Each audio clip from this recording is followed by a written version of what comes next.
Ladies and gentlemen, the President of the United States.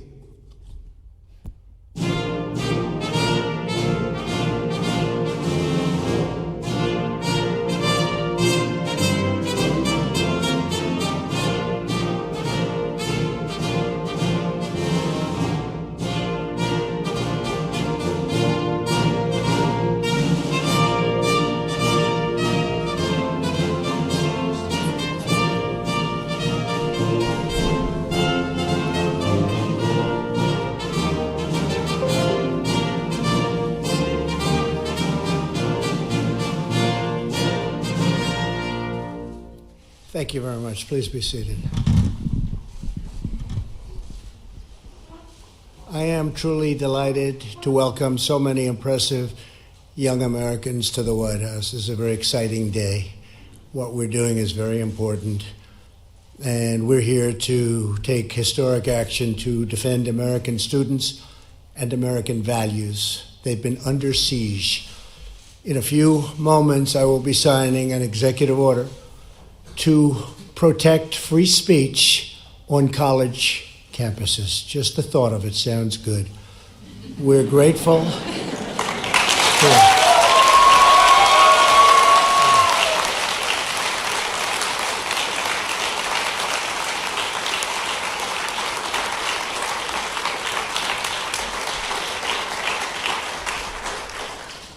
We're very grateful to be joined today by Secretary of Education Betsy DeVos.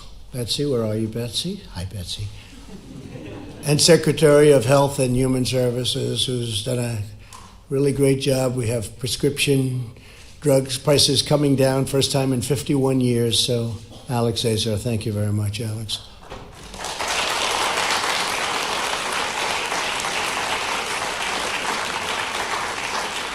Most importantly, let me thank all of the college students and recent graduates here with me on stage, incredible young people.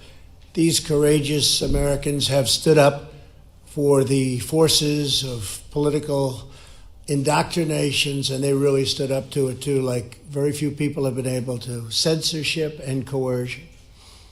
You refuse to be silenced by powerful institutions and closed-minded critics, of which there are many. You face down intimidation, pressure, and abuse.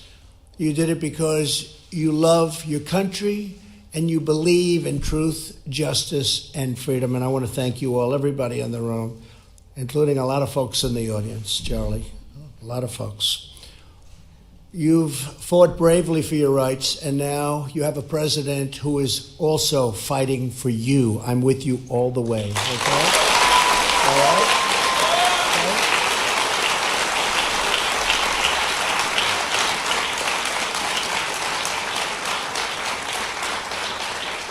In America, the very heart of the university's mission is preparing students for life as citizens in a free society. But even as universities have received billions and billions of dollars from taxpayers, many have become increasingly hostile to free speech and to the First Amendment. You see it all the time. You turn on the news and you see things that are horrible. You see people being punched hard in the face. But he didn't go down. He didn't go down.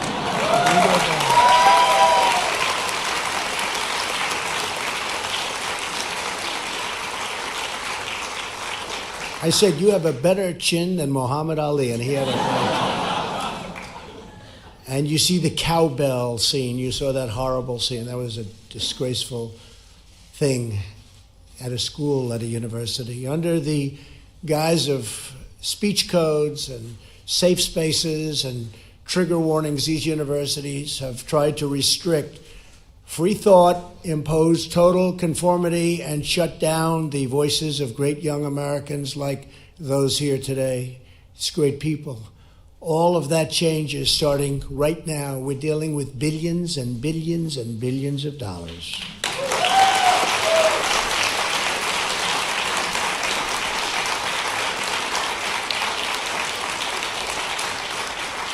Taxpayer dollars should not subsidize anti-First Amendment institutions, and that's exactly what they are, anti-First Amendment. Universities that want taxpayer dollars should promote free speech, not silence free speech.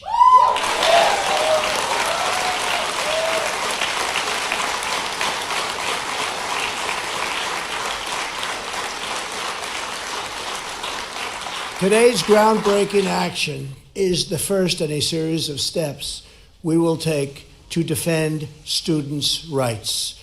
We are proudly joined by several young Americans who can speak directly about ideological intolerance on campus. Here with us is Ellen Whitman, a junior at Miami University in Ohio, a great school. Ellen is the president of Students for Life. In 2017, Ellen planned an annual event to display small wooden crosses representing the lives of the unborn. School officials informed Ellen that she would be required to post signs all over campus providing a trigger warning to other students regarding her display. Ellen, please come up, say a few words, tell us your story, please.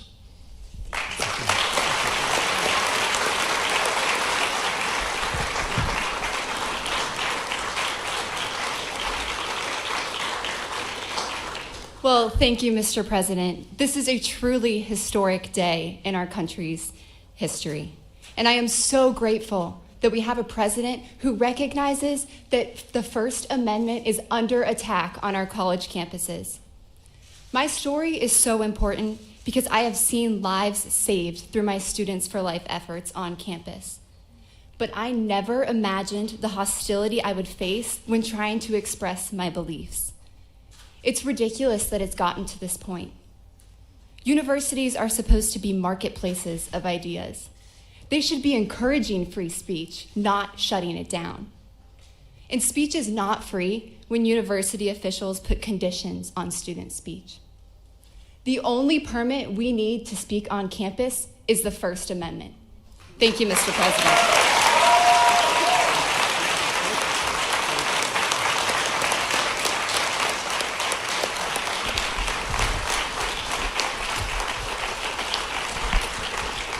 You watch, we will be witnessing today some great future political leaders. There's plenty of them in the room, not just up here, right? Out there too. We really appreciate it. That was beautiful. Thank you very much. We're also joined by Caitlin Mullen, a student at the University of Nebraska in Lincoln. While simply standing at a table to represent a conservative group on campus, Turning Point USA, which does such incredible work, and thank you very much, Charlie. That's true. Come on, we could give him a hand.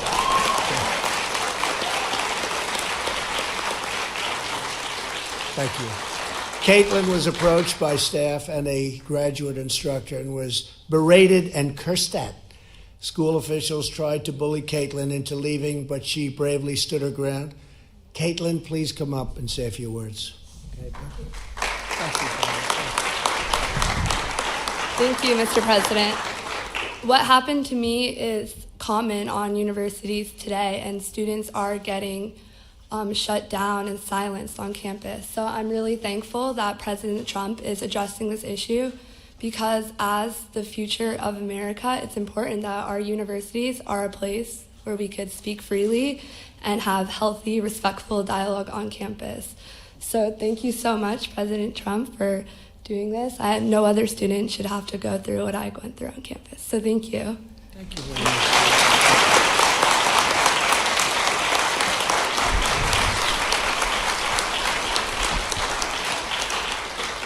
Thank you, Caitlin. Beautiful. And I have to say that, we have, in my opinion, we have more than they have.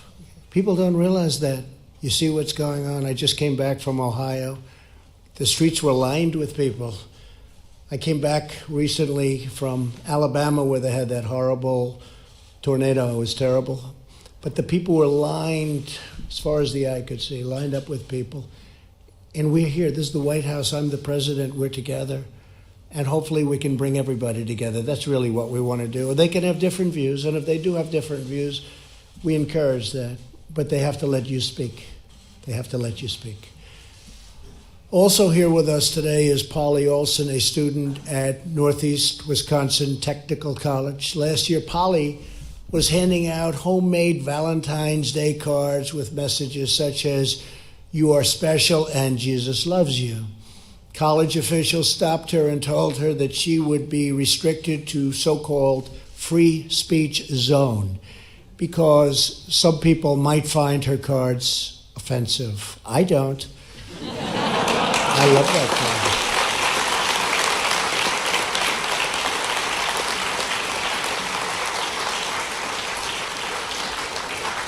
In fact, Polly, give me some. I'll send them around to my friends. Polly, please say a few words. Polly, thank you. So, freedom of speech is near and dear to my heart. My mother told me while she was homeschooling me that I would need to know what my First Amendment rights were because someday they would be violated and I would have to stand up for them. So, I'm carrying on her legacy of handing out these little Valentines, encouraging people to know that they are loved and cared for. And within 15 minutes of setting foot on my campus this past year, I was told that I was soliciting and disrupting the learning environment and that it would not be tolerated and that I would have to stop handing out my Valentines. And I contacted some friends of mine and they sent me to Will to have legal counsel because this wasn't the first time the school had done it to me. They had stopped me a few months after my mom died and told me that I was not allowed to do it then. So I went through months of trying to get them to change this policy that they were enforcing. And they told me that they would do it. Well, that was 5 years ago. So now it was time to take action and make them follow through with what they were telling me that they were going to do, trying to shut me up. I'm just one of many students that are out there that universities and schools are trying to shut down, sweep it under the rug, and make them be quiet. And I told them, I'm not going to be quiet this time. I'm going to talk to anyone and everyone I can about our freedom of speech in this country because it's really the core of America's freedom. And without freedom of speech, we don't have America anymore. And so I challenge America to learn to love one another as Christ did on the cross for each one of us. And that speak your differences. It's okay. We are in a country of freedom. And really, that's what's important, is to embrace the diversity that we have here because that's what made America great in the first place. And we need to carry on that legacy of protecting our freedom of speech on campuses and in our workplaces. People at work should not be afraid to express their beliefs. It's our right, it's our freedom. Thank you.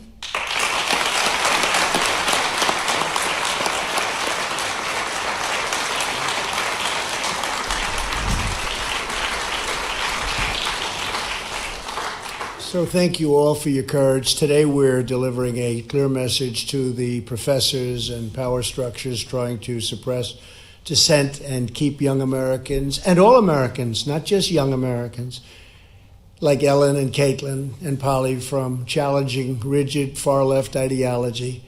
People who are confident in their beliefs do not censor others. We don't want to censor others. They welcome free, fair, and open debate, and that's what we're demanding. Under the policy I am announcing today, federal agencies will use their authority under various grant-making programs to ensure that public universities protect, cherish, protect the First Amendment and First Amendment rights of their students or risk losing billions and billions of dollars of federal taxpayer dollars.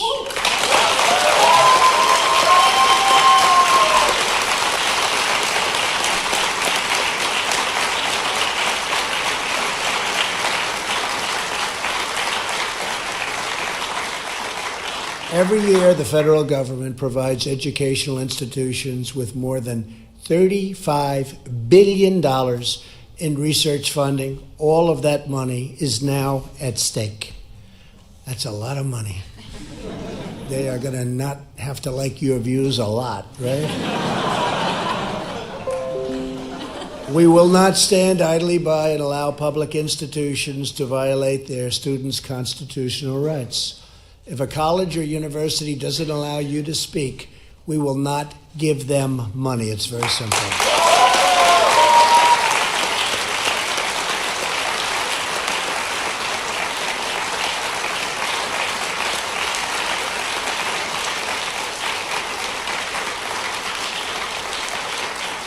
At the same time, private universities should be held to their own policies on free speech. So from now on, federal agencies will also use their grant-making authority to promote transparency for students at private schools.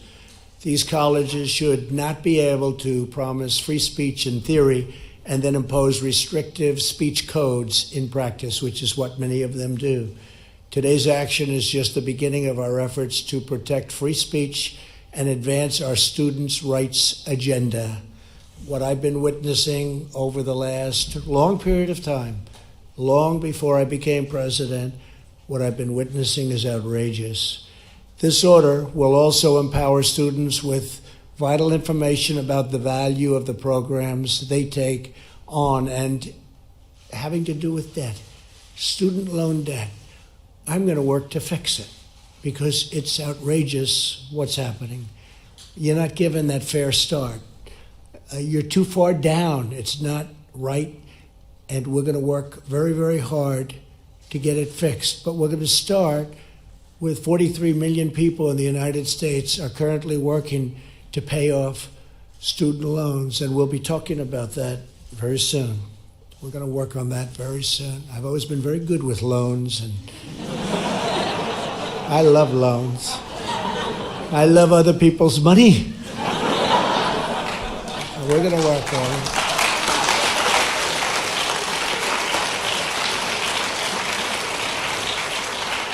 Made a lot of money with those loans, and you're going to too. You're going to do something that's going to be fair and good, but we're going to work with you very closely.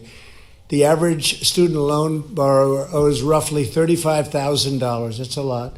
And in many cases, much more than that. I've seen numbers that go over $200,000. You're behind the eight ball before you start.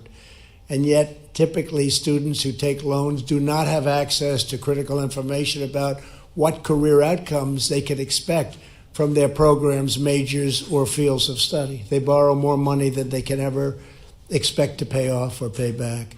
Many middle-class American families are getting ripped off, while tax-exempt colleges and large institutions, frankly, they take these tremendous endowments. You look at the money that they have, they're making a fortune. For that reason, I'm directing the Department of Education and the Department of the Treasury to publish detailed information on future earnings and loan repayment rates for every major and every program at every single school. It's very important.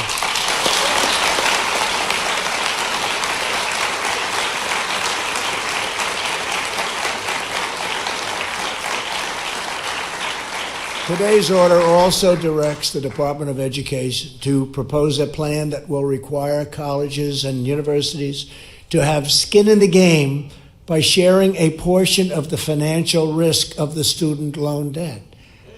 I believe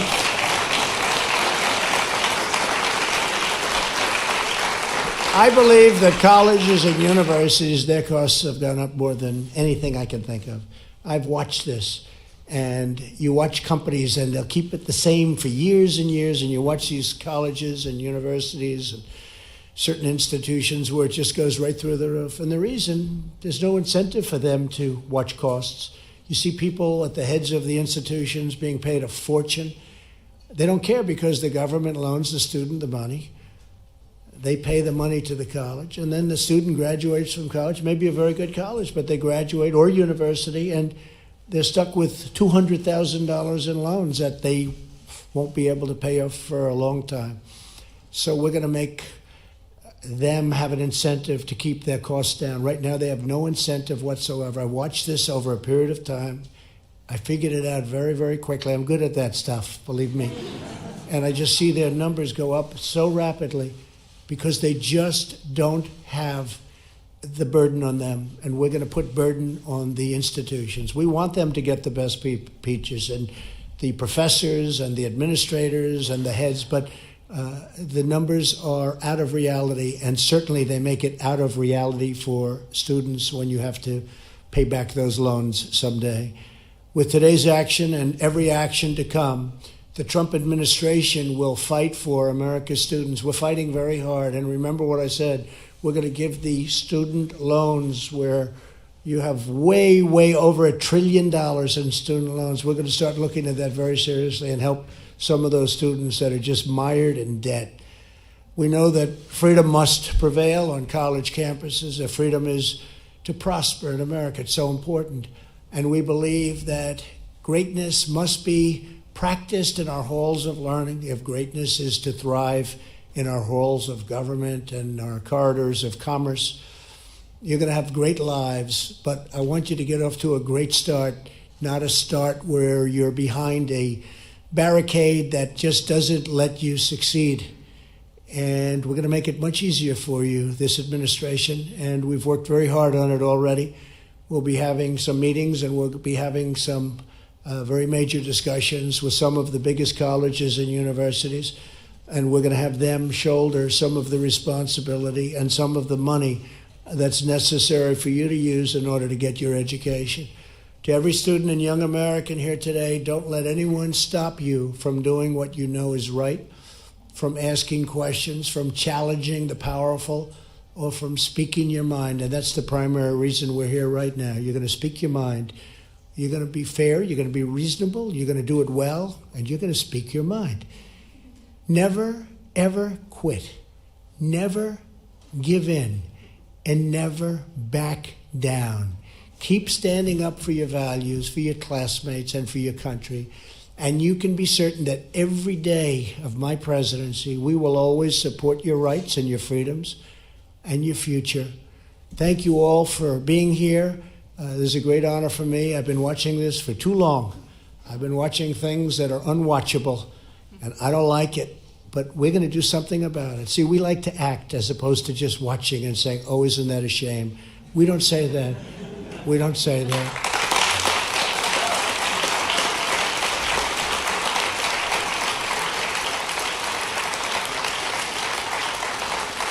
And I want to congratulate everybody for being here. You have just a tremendous future ahead of you, and this will make it a lot easier. And you get that point of view across. And listen to the other point of view. Maybe you can be changed and maybe not. I doubt it. But maybe. You never know. And you know what? If you can, that's okay. And you'll change them too. You're going to change them too. But ultimately, it brings people together. So congratulations. I'll sign right now. Thank you all for being here.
Ladies and gentlemen, please remain seated as the President departs the East Room.